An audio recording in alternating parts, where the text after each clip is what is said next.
Are you a wealth architect? That's somebody who wants to grow in all areas of life, not only financially, but mentally, physically, and spiritually.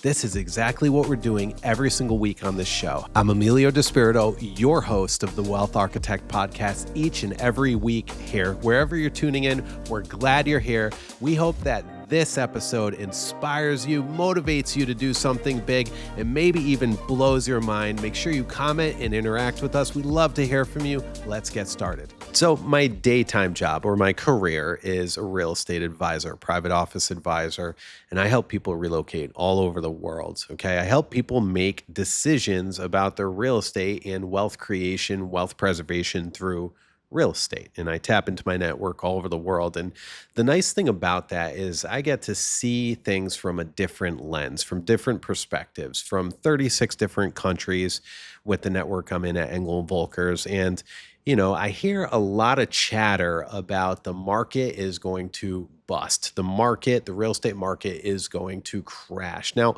while the real estate market has been pretty slow, the slowest it's been, especially here in Rhode Island, since 2010 and in many places across the country, I believe we are in for a boom. I believe that bottom is there and we are only going to go up from here for several reasons. I think you're going to find the consumer confidence jump as gas prices, we know they're going to come down. I mean, we are pumping out oil, okay, here in the United States, and we're going to be fixing that problem overseas in Iran, I'm sure. Okay, this stuff is going to normalize. Gas prices are going to come down. And with that, expenses and inflation will come down too. But I also believe with the new Fed chair in place that the interest rates, the mortgage rates are going to go down. And supply is still suppressed. It's still low. It's still short. And we need more housing supply. So it's been a late start to the spring market. And I believe you are going to start to see this market heat up. We're going to have a very late spring, summer market, and things are going to pop. Prices are going to increase. The inventory is going to diminish. And right now is that right time to be out there buying real estate, investing in real estate. Do it now. Hey, a special thank you to our sponsor, Annie Mac Home Mortgage, whose Cash to Keys product is disrupting the industry. Sick and tired of finding the perfect home, not having your offer selected? I got to tell you, it happens all the time. With Cash to Keys, Annie Mac gives sellers a cash guarantee for each of their buyers' offers. Stop bidding and hoping. Instead, bid with Annie Mac and bid with confidence. Don't just bid, but win. Annie Mac Mortgage. Have you ever heard of upfront underwriting? Well, I haven't until I started working with Movement Mortgage. Movement Mortgage is one of the top loan originators around the country. Specifically, I want to give a thank you to Matt Bates. And if you're lucky enough to live in Rhode Island, Massachusetts, Connecticut, or New Hampshire, I strongly suggest you contact Matt Bates at rimortgageguy.com. Again, rimortgageguy.com. And he's going to help you to find that dream home. He does upfront underwriting, which means they fully approve you for a mortgage before you even place offers, increasing your chances of winning that dream home. rimortgageguy.com. We got a great show for you today. I'm Emilio Despirito. This is the Wealth Architect Podcast. We are on season 3, episode number 19, which just blows my mind. Time is flying by. Our guest today, and our conversation today is going to be a powerful one, okay? And there's money that is moving all around the globe, all right? And we're going to be talking about citizenship, residency by investment. So today's conversation sits on the intersection of wealth, geopolitics, global real estate, and the future of personal freedom. That's a biggie. So over the last several years, we've watched capital move faster than ever before. We've seen rising geopolitical tensions. We're seeing that a lot right now. Shifting tax policies, banking uncertainty, political polarization, conflicts overseas, and an entirely new mindset emerge among affluent families around the world. The wealthy are no longer just diversifying their portfolios, they're diversifying their lives. Today, we're diving into one of the fastest growing conversations happening quietly behind the scenes among entrepreneurs, investors, family offices, and ultra high net worth families, global mobility, and the concept of creating a plan B. Joining us today is Simon Gabbay, Director of Private Clients and team head of Henley Partners, the global leader in residence and citizenship advisory. Henley Partners has become one of the most trusted firms in the world, helping affluent individuals and families navigate international residence and citizenship planning through investment, helping clients create greater opportunity, security, mobility, and long-term strategic positioning for themselves and future generations. It's all about legacy here on The Wealth Architect, right? Simon works directly with high net worth families, entrepreneurs, and advisors around the globe, guiding conversations that go far beyond passports and visas. These are conversations about legacy access, wealth preservation, education opportunities, lifestyle design, geopolitical risk management, and the future of global citizenship itself. And in a world where uncertainty has become the new normal, these conversations are becoming increasingly important.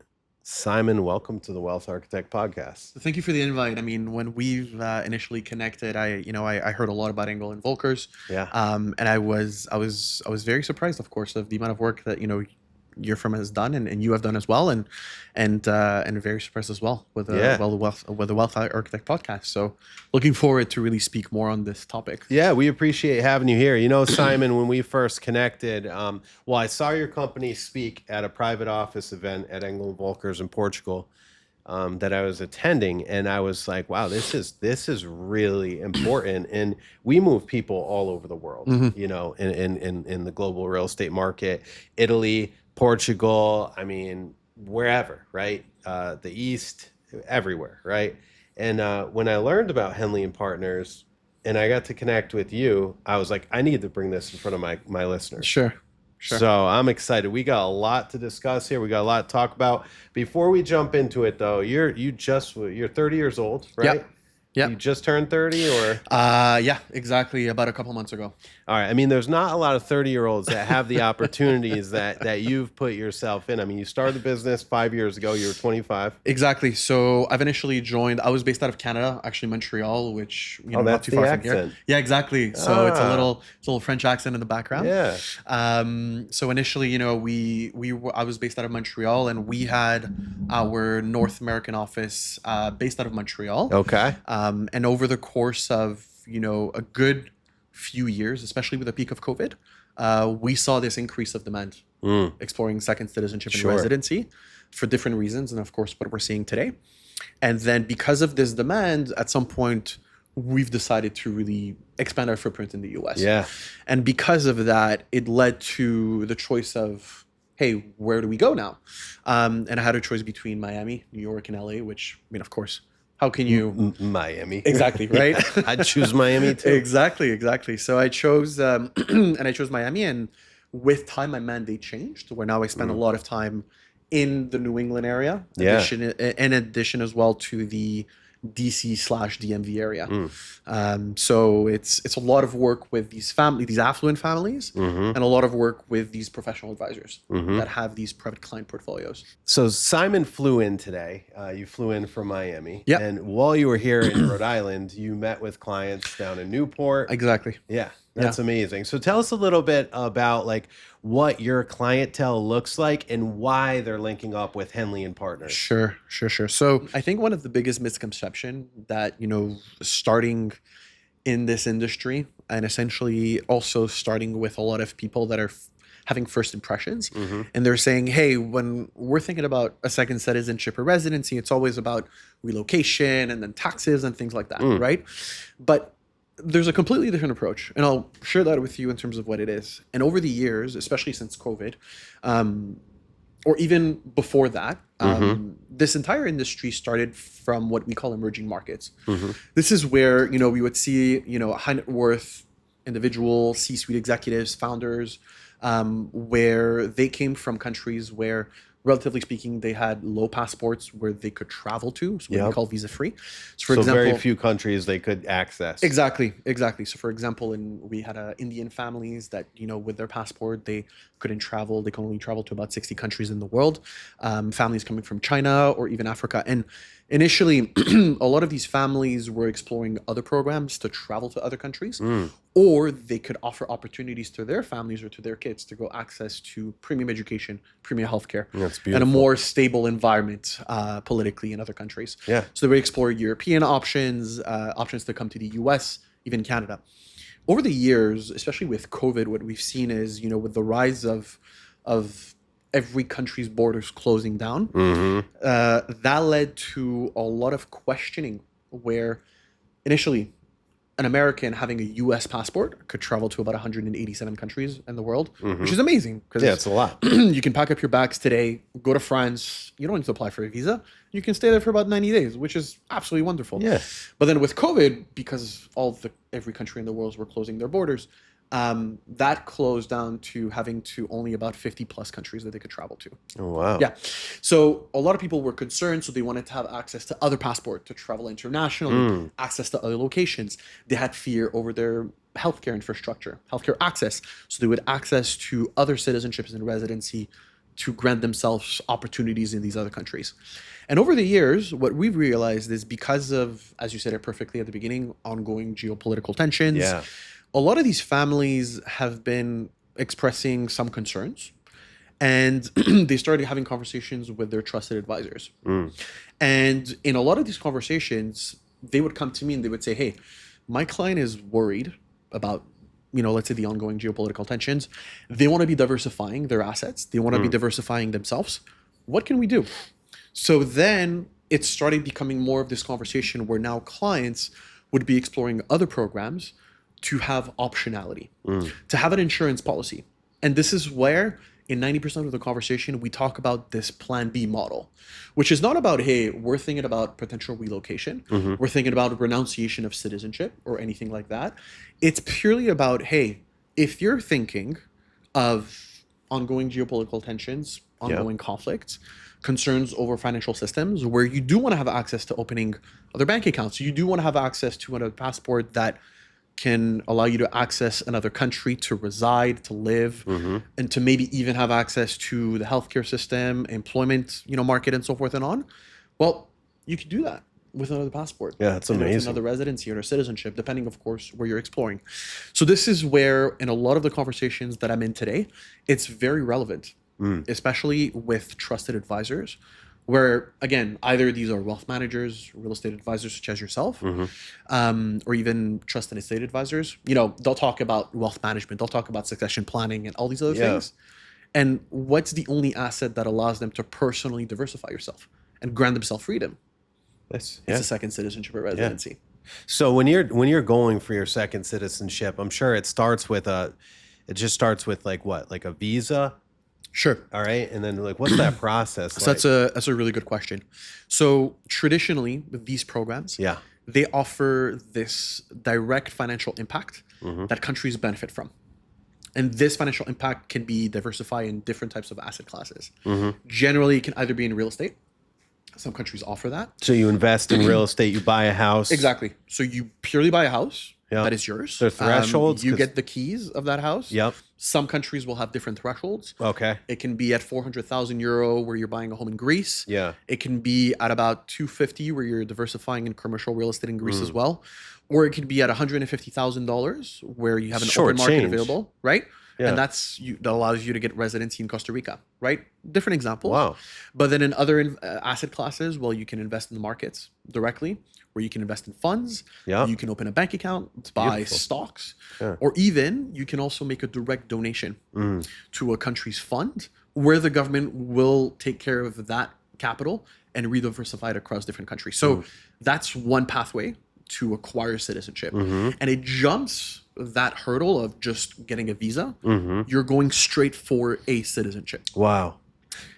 Go ahead. Well, I was going to ask you, so like why, and I think I know the answer to this, Sure. but I really want to hear this. So why wouldn't somebody just go do this on their own? Like, why are they going Yeah. to? Yeah, that's a It's probably funny. You're probably like, dude, have you ever, like, it's like somebody's trying to sell their house on their own. Yeah, It's just, there's exactly. 185 steps, exactly. a lot you can trip over, but Exactly. So as Henley, a lot of people will ask, are you a law firm? And we're not. We're essentially what we call an investment migration consulting firm. where we're really much the intermediaries between the individual and the government. Sure. Where in this process, there are so many different steps to accomplish, where one has to go through an immigration application, depending on the type of investment class that they want to do. Well, we'll have to explore which one fits the best. Some people never invested real estate internationally, as you may know. Others have never invested in other markets. So we're here purely to educate them. And from the time that we start working with them, I mean, of course, you know, myself as an advisor, I'm here to really oversee the application. But then we have 70 offices around 70 different countries around the world. Wow. Where we could help. And there are local teams that will work with different law firms that essentially will get different opinions and will assign them to the right law firm. And then will also be the direct intermediary between their application and the government, so that clients don't have to deal with the headaches of working with these different, you know, different parties that are involved. So we want to make sure that the entire process goes as smoothly as possible. So we're essentially here similar to your firm, where we hold the client's hands, making sure that from the start, they'll acquire their residency or citizenship at the end of the finish line. It's a ton of value. And I mean, when you, the type of people that you're working with, that I'm working with, time is everything, right? And you cannot recreate time. You can't gain time back, but you can basically buy time, future time, by hiring somebody to handle all of those things. Yeah, perfectly said. And I can tell you that that's, you know, scaling up over the years in this business and seeing other business people scale up. That's the difference between people that grow and people that don't, is they hire any given professional in any area, right? It's kind of like going in your own house and trying to fix your electrical system. Like, why are you doing that? Like, no, thank you. I'm hiring an electrician to do that. Yeah. They know what it is. They're going to get to it quick. They're going to get it done and safely. And then I can focus on my other things. I can focus on what I do. Right. And that's the biggest thing, I think, with your clients. They need to just stay focused on growing their business, handling their family offices, you know, doing what they do. So that's awesome. I think it's a wonderful company and a wonderful service. Thank you. Thank you. Simon, tell me, what are the top 5 markets right now, international markets, where you see people, especially, let's say people from the United States, like where they go in the top 5 places? Sure. So to answer your question, what I would say is we have about 70 programs available around the world, where, you know, not every program is a one-fit solution to all. This is why it requires a lot of tailoring, a lot of strategizing in the different types of countries that we do. So traditionally what we're seeing is countries, as an example, in Europe, that are very attractive to the American market. In Europe, we're having a lot of residency programs, like, for example, some may heard, like in Portugal, a lot of Americans. Going over there, man. They would do that, and, you know, even though for the lifestyle approach that they would have, many would say, hey, you can acquire a residency. That was previously before the laws changed. You can acquire a residency, and then 5 years later, you can acquire a passport in Portugal. What does that do? Is that it allows you to gain access to the European EU. Union. And guess what? Well, you have access to 27 different countries that you can open any doors you want to. You don't have to apply for a visa. You can work, open a bank account, have access to anything. And for families that essentially had younger kids as well, they also had 27 different countries that they can send their kids to school and do whatever they wanted to. Yeah. So Portugal, which was a popular one, then we would explore other programs where they still had residency, but to achieve citizenship, it was a little harder. So lifestyle driving factors, Italy was a popular one as well. Greece, another one too. And then what we also saw are other programs that traditionally change from just this pure investment model approach, like I've explained before, to this pure citizenship by merit framework. So what does that essentially entail, is that it means that now governments are still looking to bring this financial impact in different countries, but they're also looking for individuals to impact the country culturally.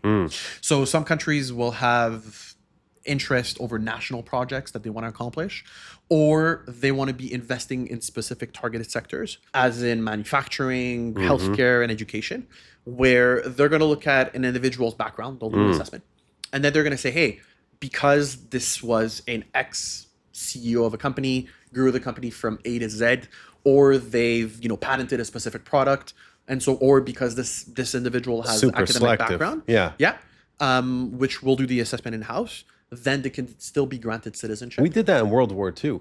Exactly. We took after World War II, we took over a lot of the scientists, we took over a lot of people. Yeah. That's how we were doing it in the United States, right? Yeah, in some way. And Yeah. I would say that, you know, I mean, over a period of time, this has changed.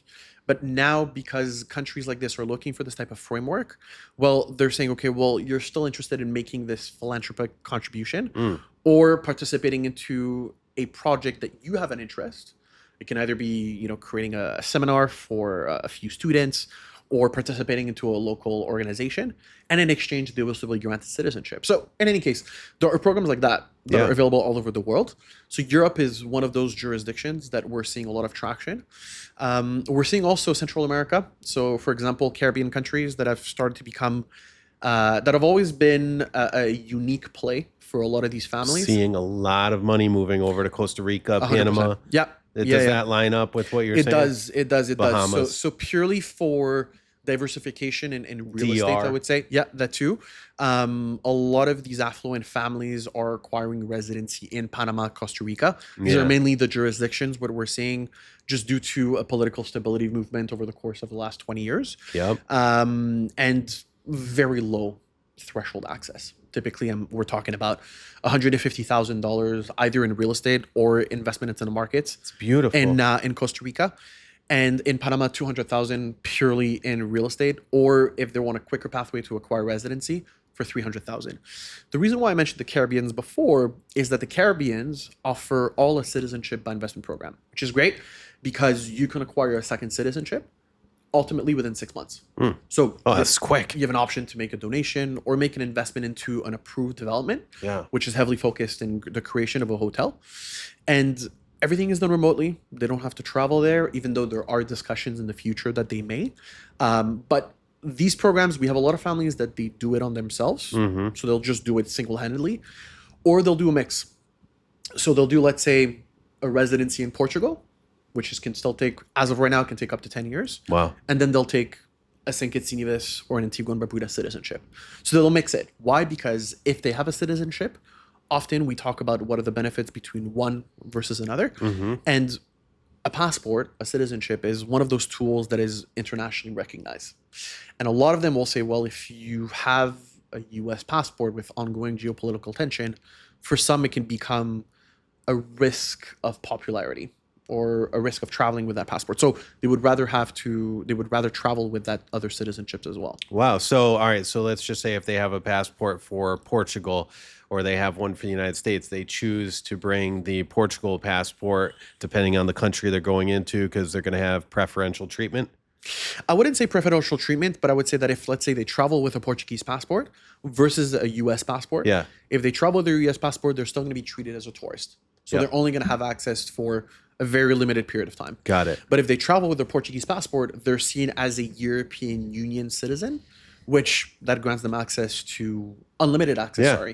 to any of these countries in Europe. And when you're flying into Europe too, Yep. there's two lines. There's the EU, Yep. and there's everyone else. Yep. So you don't have to wait as bad like cattle. Yes. You're going through a little quicker. Yes, Right? yes, So yes. It has all these fringe benefits. Yeah, and one thing is that I know we all enjoy our TSA pre-check and the whole 9 yards, and I would say Yes. that the equal TSA pre-check in Europe is to have that EU citizenship, Yeah. of course. So That it makes adds a lot of sense. value. So we talked about outbound. You got Portugal, you got Italy, Greece, Panama, Costa Rica, the top 5, I guess, feeder markets currently Sure. right now going out. So these are markets where Americans are going out, feeding those markets, becoming citizens over there, and mainly through real estate or investment. So what are the top 5 feeder markets to the United States? What are the top 5 countries coming into the US? Sure. So interestingly enough, and I would say that the data is quite different when it comes Yeah. down to the last few years. Interestingly enough, now we've seen the lowest immigration interest of investors coming from other countries that are interested in coming to acquire a green card in the US. Really? Yeah. And this is, of course, due to ongoing geopolitical tensions that are happening domestically and foreignly as well. Sure. what we're still seeing is, as an example, Canadians are interested in coming and acquiring green cards in the US, but this is purely driven due to tax policies that are essentially in Oh Canada. yeah, A very high tax market, very high right now in Canada. in Canada as well. And then we're also seeing from a lot of Southeast Asia countries, like in Vietnam, another country that's not a part of Southeast Asia, which would be India as well. These are usually the top markets that we're seeing of an interest that are coming to the US.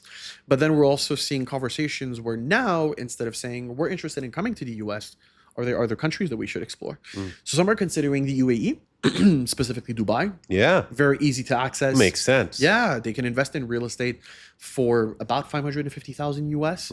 They can acquire anything they want, and with that, they have a residency in the UAE. It's a beautiful country too. Safe, It's amazing. Yeah, very safe. unbelievable. Very safe, and it's a country that is very economically driven. You know, very almost no taxes at all on personal income tax, and it's something that is very interesting to a lot of founders, CEOs, and entrepreneurs. Yeah, that they take a look at this country. But it's of the course, melting pot of the Middle East. it is. It is. It is. It is. But I mean, again, this is a bit of I would say the three top markets that we're seeing right now of interest. And I would say also maybe the last few years, we saw the UK to be another market that They're leaving UK. exactly they're leaving the Billions UK, and that's billions of dollars leaving. 100%, and Yeah. that's due to tax policy shifts Yeah. that have happened, and a lot of them actually went to European countries, and many of them stopped benefiting since Brexit that happened, a couple of Yeah. years back. So many of them essentially access to Italy, Greece, or other countries where they had these tax incentivizing programs where they can commit a specific lump sum per year, but in exchange they have like very, very low tax rates that they can take advantage for a period of time.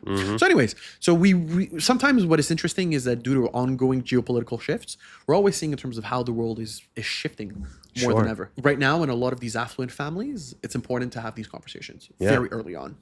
Wow. I'm curious, like for the Chinese, right? Is it hard for them to leave China? Is it hard for them to get citizenship? I would imagine they got to jump through a lot of hoops over there. Yeah, that's a really good question, and I would say that especially for either an Indian citizen or even a Chinese citizen, a lot of countries where they're not as lucky as us, as an example, do not have the right to have more than a single passport, so they're restricted, and they either have to decide to renounce their passport and acquire another one beforehand, of course, which essentially means that in some way they're cutting their ties with their country. Now, that doesn't mean that they cannot go back. Yeah. They can always explore other programs and other passports where that grants them access visa-free. It happens where a lot of them do decide to renounce to acquire stronger citizenships and travel to these countries and reside in other places. That's wild. Yeah. Let me ask you this. This is kind of off subject from this, but I know that you're very well versed with, migration, with population, right? So we're seeing population around the world actually come down.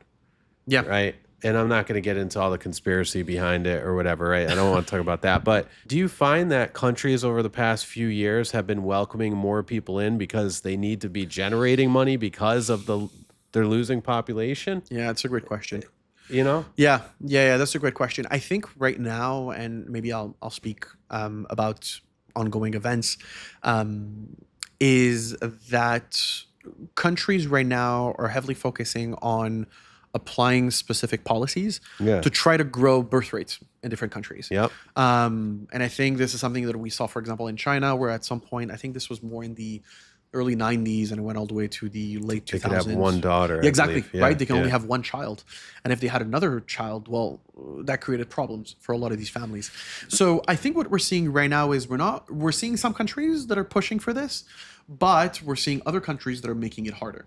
And in Europe, as an example, they used to have a lot of programs where it was relatively easy to acquire a citizenship either through a residency program, but because of illegal migration, as an example, flocking from North African countries to Europe, and shift in economies where at some point, especially during COVID, a lot of investors, not just in the US, but internationally, invested a lot in real estate in different countries. So that drove real estate market prices very high.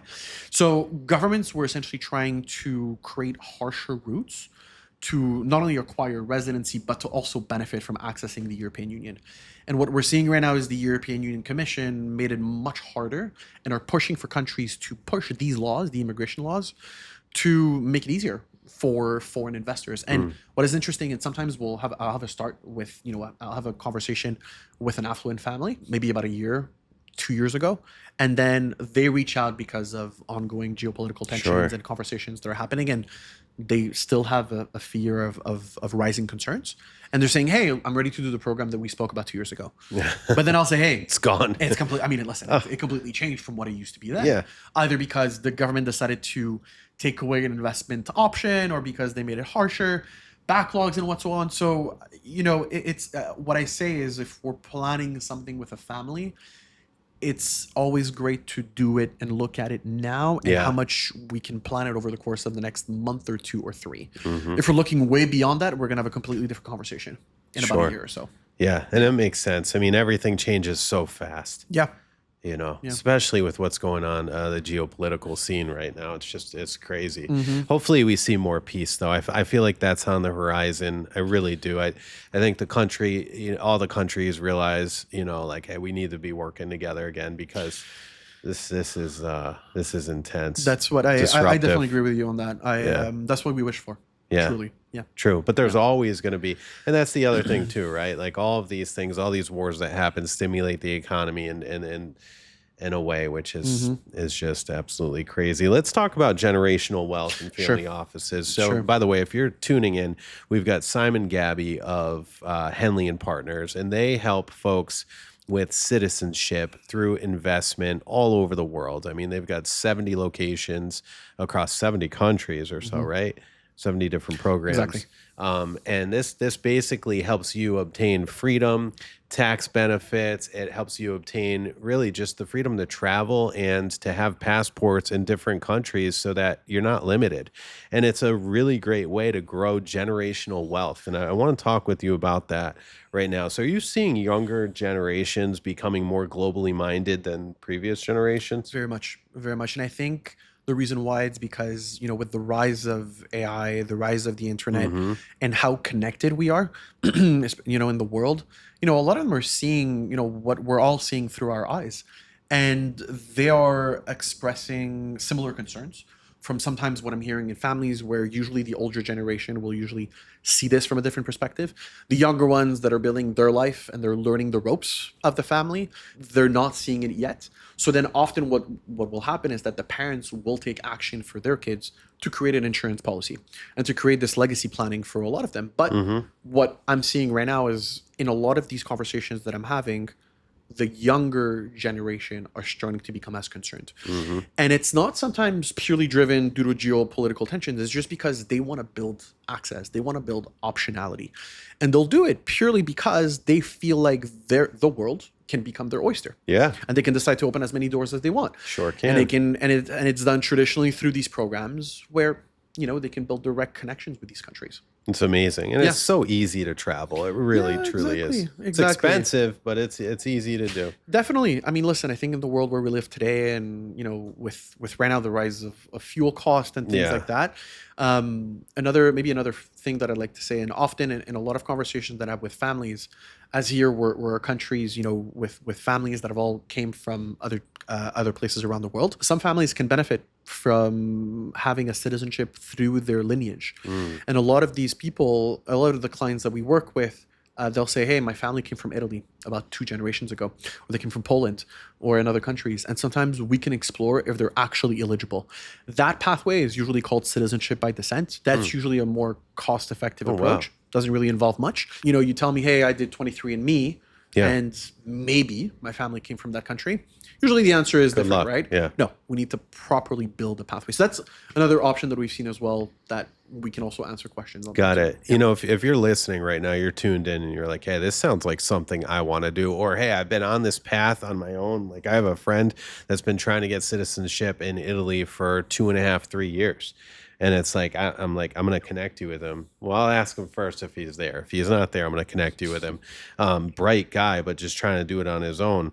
So if you're interested interested in tapping into this and using this service or learning more about it, you can Google Simon Gabbay, Henley and Partners, and he's going to pop up. His profile is going to pop up. He's fantastic. We've already sent clients, friends, family to Henley and Partners over the past month and a half. Anyway, so if you want to connect with him, I strongly suggest Simon Gabbay, Henley and Partners. Google him.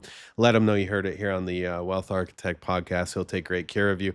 One other quick question about family offices. How are family offices and multi-generational wealth planners integrating global mobility into long-term legacy planning? It's a great question. So I think right now what we're seeing is in a lot of the conversations that right now family offices are having is regarding next gen, right?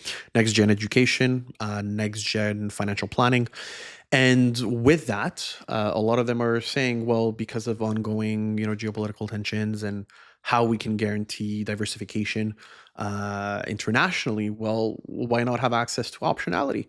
And we'll talk about this through accessing a second citizenship and residency. So in conversations like those, we purely, plan this with families. And as I said, not every single program is the right fit to it all. Sometimes it requires a little bit more deeper planning. And if, let's say, we're exploring a single program where we cannot include an entire family into one program, well, we may explore to do separate applications for a family. So that's usually the strategy and usually the mindset to how these family offices are having, and That's we amazing. provide the education as well. And that's the word right there is strategy. And this conversation really highlights something more important, and it's the wealthiest people in the world are no longer thinking locally. They're thinking globally. Exactly. And I've seen it. I've seen the shift. And not just about where they invest, though, Simon, but where they live, where they educate their children, and where they store wealth. That's a big one. And where they build opportunity and how they create resilience in an increasingly unpredictable world. And whether somebody chooses to pursue a plan B or not, understanding these trends gives you a much clearer picture of where we are in the world and global wealth, where that is heading. So Simon Gabbay, Henley and Partners, man, you crushed it. Great job. I appreciate your insights. Thank you for the invite. Honestly, it's been a great time. Always a great time with you. Yeah, absolutely. Thank you so much. Good stuff. Thanks for tuning in. We're going to be right back here with our next guest, Francois Karam, and he's talking about building a wonderful family life as an entrepreneur. You're going to want to hear his story. It's absolutely wonderful. And this is the balance that a lot of people, actually, I would say they're unbalanced in this area. And Francois and his wife, Jackie, kill it. So stay tuned for that. I'd like to take a minute and thank Ted Tepuzis, my friend over at Tepuzis and Associates, for sponsoring this program, making this message possible for you to hear. And if you're fortunate enough to live in Florida, Massachusetts, Rhode Island, or Connecticut, you're going to want to leverage the power behind Ted Tepuzis and his team for your real estate transactions. You need a legal team that understands real estate inside and out, and this is what they do, specifically real estate. So go ahead and contact our friends at taclosinglaw.com and let them know where you heard it, right here on The Wealth Architect, Tepuzis and Associates. Success in business is something a lot of people talk about, but what's discussed far less often is what it actually takes to build success while also maintaining a strong marriage, raising a family, supporting one another's ambitions, and creating balance in the middle of a very demanding world.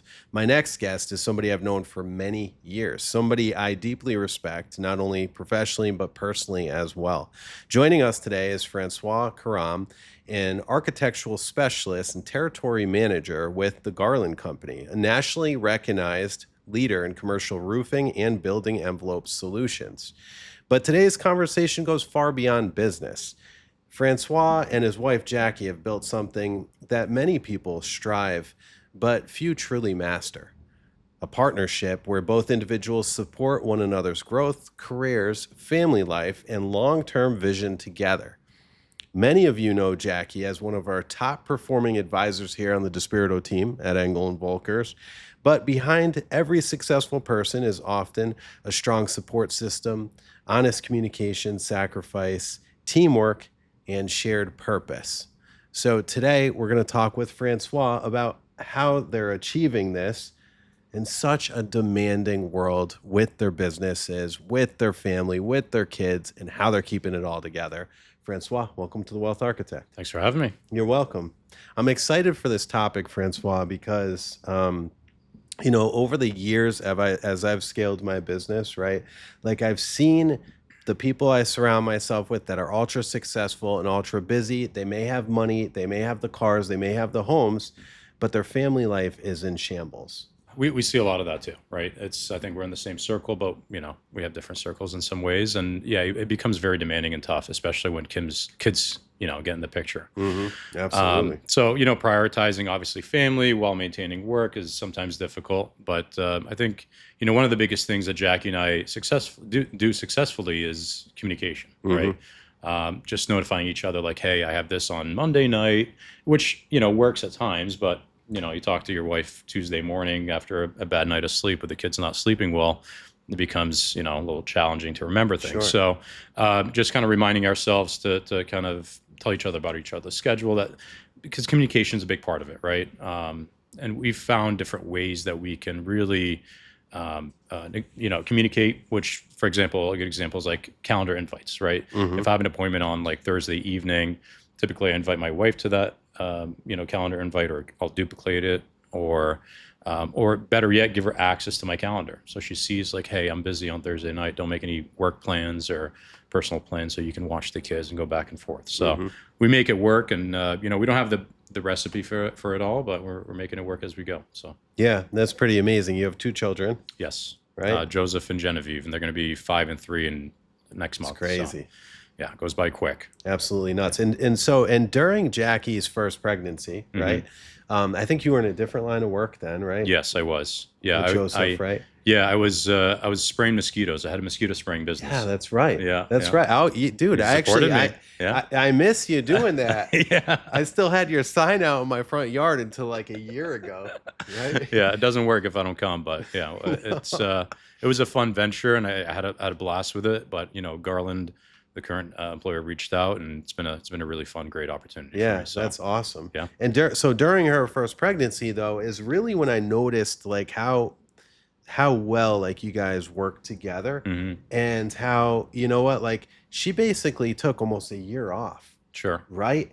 And our team was over here helping her out too, but she somehow just managed the family, managed that, and I know you were there supporting her too, which was just wow, I'm sitting there taking notes, wow, these guys are doing a great job. Yeah. For starters, I want to say I'm very lucky to have a wife like Jackie. First of all, she's a hard worker, she's a hustler, Yeah. she's an amazing mother. She's an amazing person. I just overall, I'm really blessed. I see a lot of maybe certain parents not get involved, a father or a mother not get involved, and to have both of us fully involved and committed to our children and our work is, it's a blessing. So, Jackie's, but again, it goes back to communication, right? Just kind of respecting each other's, appointments, for example, or if my wife wants to take, a full Saturday to go to the beach with her friends or whatever, give her that space, give her that time. And I think it's very healthy, and it's better for both of your relationships to kind of, I don't say give each other space,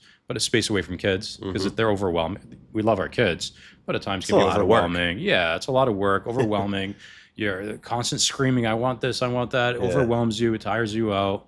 So, simply taking the kids away from the significant other for half a day can really be, something that can refill their energy tank. So yeah, no, that's huge. And now you're creating memories with your children. That one-to-one time is just so important. Absolutely. As a dad, especially, man. It's the best. I love being with my son. But there's times where I'm with him for, several days on end, and I'm single parent home, right? Sure. And I can understand how, it's a lot with kids, especially when you got to say no 74 times about something. They keep doing it, they keep just pushing you and pushing you and pushing you. But that's where I think we get patience from. And I gotta say, I don't know about you, I mean, I think it's probably the same, is I've learned more from my son than anyone else. Absolutely.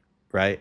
I became a better person being a father than anything else. And I mean, would you share that sentiment? Do you think? Yeah. I think one major thing, and I'm sure a lot of parents deal with the same thing. We're in sales, both of us. My wife's in sales. It's very stressful, right? You get a call at 3-4 o'clock in the afternoon. This deal's not working out. This is not happening. And it becomes very stressful, right? And then you come home and you're, maybe reading an email at 5, 6 o'clock, that email comes in or whatever it may be, and your kid is yelling, wants to play, and I have blown up at times, right? Yeah, Which is same, not yeah. good, but Yeah. it's just because, something really bad happened at work, Stressful. and you're maybe trying to read an email, and you got screaming, you got yelling, you got things thrown at you, whatever it may be. Tugging on you. Right. Or dad. It's like, so, that has made me realize that I need to like kind of, maybe put the phone away at home, maybe dial it back or take a breather before I, explode or Right. do whatever. So, and that also reflects on the full household, right? Your wife sees that, your significant other sees that, your other kid sees that. And it's like, and I don't want to be that father, right? No, I think that's very you're important not. too. Right. I'm not. It's not like I'm blowing up all the time, Yeah. but when those events happen with work or stress of family or whatever it may be, or, maybe bills even. I know people are struggling. It's just to kind of dial it back and, maybe taking a walk with your kids is a lot more fulfilling, but it kind of calms you and sets you back down to earth. Absolutely. We're human, and when you have the stress of the world on you, and that's how you provide in sales, and something's falling apart, or if you're an entrepreneur and you're at home, and I want you to think about this. Have you ever heard of the song Cats in the Cradle? Yes. And the cat's in the cradle and the silver spoon. Little boy blue and the man on the moon. When you're coming home, Dad, I don't know when, but we'll get together then. You know we'll have a good time then. My son turned 10 just the other day. He said, thanks for the ball, Dad, come on, let's play. Can you teach me to throw? I said, not today, I got a lot to do. He said, that's okay, and he walked away, but his smile never dimmed. Said, I'm gonna be like him, yeah, I'm gonna be like him. I've long since retired, my son's moved away. I called him up just the other day. I said, I'd like to see you if you don't mind. He said, I'd love to, Dad, if I can find the time. You see, my new job's a hassle and the kids are the flu, but it's sure nice talking to you, Dad. It's been sure nice talking to you. And as I hung up the phone, it occurred to me, he'd grown up just like me. My boy was just like me. My dad told me about that song when I was a kid, and my dad was working crazy hours. Like, I heard a statistic, like millennial fathers and mothers spend 3 times the amount of time with their children than previous generations. Okay, my dad's a baby boomer, Okay. and he still made time to spend with me, but he worked 90 hours a week. He was a retail store manager, Francois. And, my parents always kept it together, but there were some challenges. And he would play this song for me and he would tear up. And he's like, I never, ever want this to happen. And basically the premise behind the song, you just heard the lyrics, was that a father's telling his son, not right now, maybe later. Not right now, maybe later. And then later on, when the father ages, okay, and he wants to see his son, he's like, son, can we get together? Not right now, maybe later. Yeah. And it's just like the reverse. And it's a sad, sad song, and it brings tears to my eyes too. But that song is one of those songs that I listen to that puts me in check and is like, you know what? This is everything. Yeah. It's, I see it, not to digress, but my father's the same way, right? So we come from a restaurant background, and I didn't want to get into that industry because, no fault to my father. He was trying to make his ends meet, but he was always busy. Yeah. Right. 5 days a week, or 7 days a week, he's at the restaurant. I got to see him on the weekend. It wasn't a good, it was a great childhood, but it wasn't, I know it wasn't fulfilling for him to be, there present as a father. So, I didn't want that for my kids. So I didn't go into that industry. I wanted something a little more like my kid's schedule, right? Yeah. So I totally understand that. I was thinking about a different song, by the way, but What song? I don't know. I when you said the word of the name of the song, I was thinking of something else. But I've seen like memes or pictures of what you were basically saying, and I think how you treat your parents, you're going to end up being treated the same way. Right. Yeah. So if you're really pushy and you don't want to spend time with your parents, your kids end up seeing that, and end up doing the same thing to you. True. You take care of your parents, your kids most likely take care of you. That's right. So I think it's reciprocal. And at some point, you got to really break that. If it's a negative aspect of things, you got to really break it and nip it in the bud and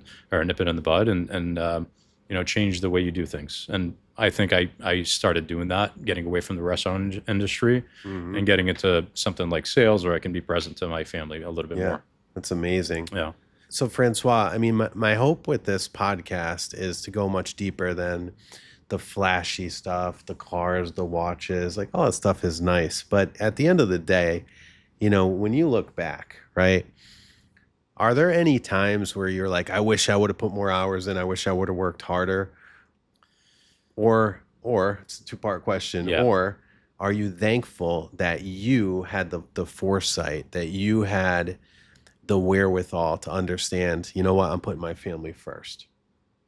Yeah, I mean, I've always worked hard. I've never at one point said to myself, like, maybe I could have done more. I always could do more, right? You're an overachiever. Yeah, all day. It's a little much at times. I think as a parent, any parent out there, you go look at pictures or videos of your kid 3, 4, 10 years ago, it brings I'm not an emotional guy. Yeah, I start get crying. Emotional too. I get emotional. It breaks my heart, and it's like, all right, maybe I should put the phone down and spend more time with my kids, or maybe I should go. And I'm always doing stuff with my kids, but like we're losing these moments day to day, and you're moving these time frames with our kids over. Maybe you're going out, partying with your friends or golfing or whatever. Maybe I'd rather spend it with my kids. Yeah, same. Like my wife and I just came back from the Azores without our kids. That was our first trip without the kids. We had a wedding, adults only. And like I told my wife, like, this is probably going to be the last time we go away without the kids. It was great for both of us, right? Yeah. We bonded, we were calm, and I was watching your Instagram stories. Get out of my way. Yeah. we were having a blast. My wife was finally laughing at my jokes again. Oh. It was great.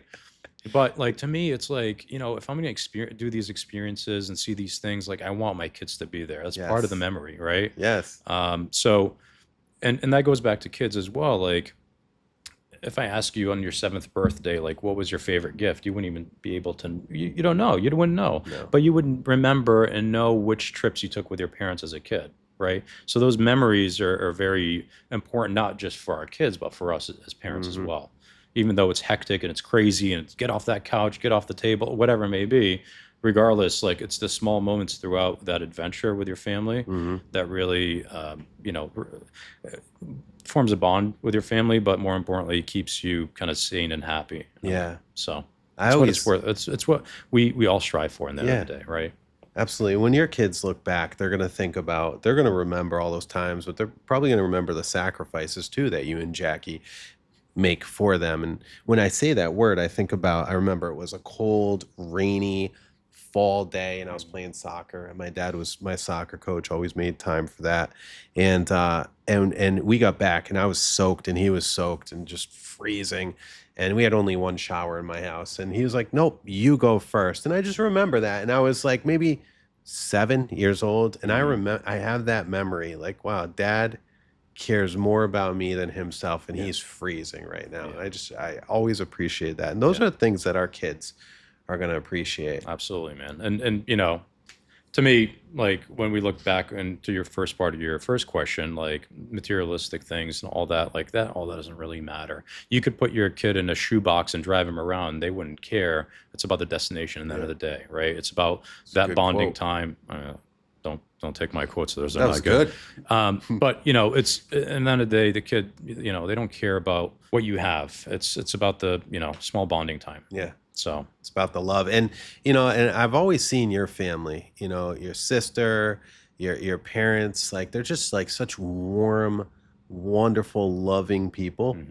And that translates into everything. I mean, I feel like, do you guys do Sunday dinner all the time? Or we don't. Unfortunately, again, going back to, not to blame my father, but with his schedule, he works late, wakes up late. We try to, especially in the summertime, to go to their house, swim by the pool and whatnot. And I'm calling my dad I call him every day. Yeah, you guys are close. Yeah, we're close. And, big couple of things. Whether it's because we migrated here, didn't know anybody, and we formed a bond that way. But I think culturally, especially in the Lebanese community, we're very close to each other. Like Italians. Yeah, absolutely. So especially when you migrate to a new country, it's like you know, it's just me, my mother, my father, my sister that came here. So That had to be tough. yeah, it's had its challenges, but we're here. That's a whole nother subject that I Yeah. could totally pick your brain on. So Francois, in closing, anybody that's listening to this that is an overachiever like yourself, you know, do you have any like final advice, final remarks to them for this segment on what they can do to really focus in on what's important? I think focus obviously on your family. You're gonna wake up with your family. You're gonna go to bed with your family. Focus on your house, and communication is important. You know, calming the mind as much as you can. You know, exercising is very important for you to come home and just, you know, you release a lot of that stress. You come home, you're happier. And obviously spending time with one another is very important. So I don't have the recipe for it all, but it's what's working for me so far. You guys are doing great. I respect the heck out of you and Jackie. Thanks, Thank brother. you You so too. much, Thank you. Francois. Thanks for having me. Awesome. You're welcome. Good stuff. Francois Karam, great guy. If you Google him, you're going to find him. You can follow him all over social media. And he works with the Garland Company, right? Correct. Yeah. Garland Company. Yeah. Excellent. Building envelopes and roofing. Yes. If you need a stand-up guy, he's the man. Awesome. Good stuff. Thanks for tuning into the Wealth Architect Podcast. Make sure you follow us on all the social media channels. Subscribe on YouTube. We're on Apple Podcasts, iHeartRadio, SoundCloud, and Spotify. Thank you so much. God bless you. We'll be back here next week on the Wealth Architect Podcast. Peace.